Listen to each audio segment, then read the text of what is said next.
Welcome to the next episode of SMS API Do-It-Yourself Guide series. In this part, you will learn how to generate reports from SMS campaigns and view history in the SMS API customer portal. To see the history of the account's activity, go to SMS Messages menu. The Single Campaigns table contains messages sent in the last 24 hours or 4 days if the message doesn't have a delivery report. The history can be filtered by sender's name and recipient's number, and you can check the following information about the sender, recipient, date, status, number of parts of the message, information if the message was sent via API or customer portal, points used, and details. All message statuses are explained in the Information section at the bottom of the page.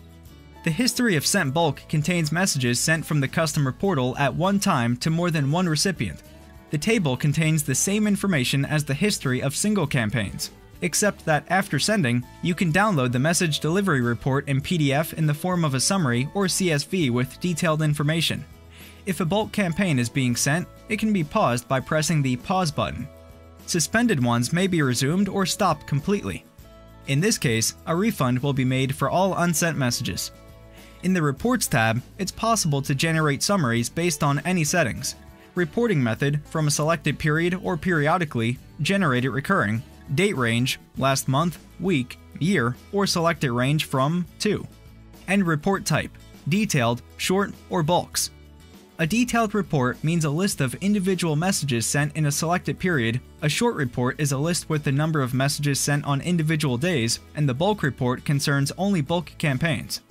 Here, you should also indicate if the report should include bulks and whether it should contain the content of the message.